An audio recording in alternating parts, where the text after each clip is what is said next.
Bom, pessoal, conforme prometido, então, um vídeo explicando, né, nossa segunda fase de aulas online. Na primeira fase, então, somente uma revisão do primeiro ano, e agora a gente vai entrar no conteúdo propriamente do segundo ano, que são as teorias sociológicas. Mas antes de eu entender, né, para que servem essas teorias, a gente tem que entender por que a gente estuda essas teorias.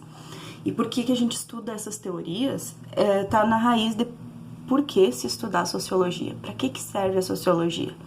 Então, eu vou contar uma história. Uma vez eu tinha ido no mercado, né, com meu marido, e a gente passou na frente de um CAPS, lá da frente do lar das vovozinhas. E eu disse que se eu não fosse professora, eu gostaria de trabalhar ali, que eu acho que eu gostaria muito de trabalhar ali. E ele olhou assim, mas o que tu vai fazer? Tu não é da área de saúde? Eu disse, eu ia ser socióloga. E ele, tá aí na casa das pessoas, bater de porta em porta, ver os problemas. Eu disse, não, isso é o assistente social que faz. Eu não sou assistente social, eu sou socióloga. Aí ele, o que faz um sociólogo? Depois de 20 anos ele me pergunta isso. Então, para vocês não repetirem a burrice do meu marido, vocês têm que entender o que faz um sociólogo, né? O sociólogo, ele é o profissional que vai analisar determinados problemas sociais.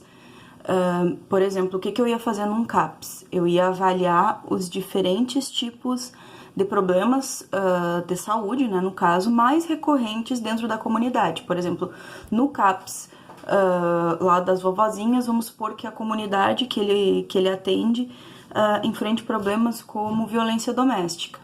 Então, eu teria que fazer o quê? Um estudo primeiro para definir qual era o problema mais recorrente.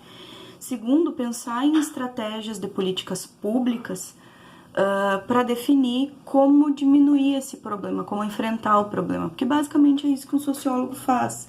Os maiores programas sociais, né, que existem, eles foram criados por sociólogos. Por exemplo, o Bolsa Família, a ideia original vem de uma das sociólogas mais importantes que a gente teve no Brasil, a ex-primeira-dama Ruth Cardoso, que ao contrário o gabinete da primeira-dama normalmente faz trabalhos de assistência social, mas ela achava que só trabalhar com esse assistencialismo de ajudar era muita demagogia, e como a pessoa incrível que era a falecida doutora Ruth Cardoso, ela criou esse programa incrível que é o Bolsa Família, um programa de transferência de rendas, mas que ele tem contrapontos, né? Tu tem que mandar teus filhos para a escola. Então, basicamente, a sociologia ela nos ajuda a entender a sociedade que a gente vive para encontrar estratégias de enfrentar os problemas sociais que vão se apresentando. Portanto, né? Por isso que é a ciência mais legal que a gente tem. Mas vocês no ensino médio, logicamente, entender a sociedade que a gente vive é pacífico, né? É mais ou menos o que a gente busca fazer.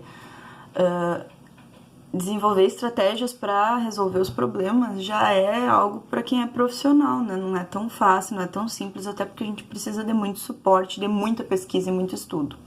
Então, o nosso objetivo no ensino médio é instrumentalizar vocês para tentar entender a complexidade do mundo em que tu vive, para tentar entender que a sociedade em que a gente está vivendo, o lugar onde a gente está inserido, ele não é somente o que eu observo no meu cotidiano, porque no meu cotidiano eu vou observar o quê?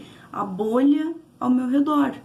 É muito comum que tu veja, por exemplo, numa sala de aula, em que todos têm mais ou menos faixas de renda e vidas mais ou menos semelhantes, alguns que não entendem que existem pessoas que não têm essa faixa de vidas tão semelhante, que têm vidas muito mais difíceis ou muito mais diferentes. E não só no ensino médio, né? A gente tá falando de toda uma realidade que é muito mais complexa do que... Ai, meu cabelo. Tomei até banho pra fazer esse vídeo. Toda uma realidade que ela é muito mais complexa do que a gente costuma observar. Se vocês, por exemplo, observarem as redes sociais de vocês vão ver que vocês vão estar presos a uma bolha de representação, que são aquelas pessoas que tu tem nos teus contatos, que pensam mais ou menos de forma parecida, né? Porque se não é parecido, eu bloqueio, pelo menos. E parece que a gente vive num mundo onde as coisas são semelhantes, né? A sociologia, ela nos auxilia a entender que as coisas não são tão simples, são bem mais complexas, né?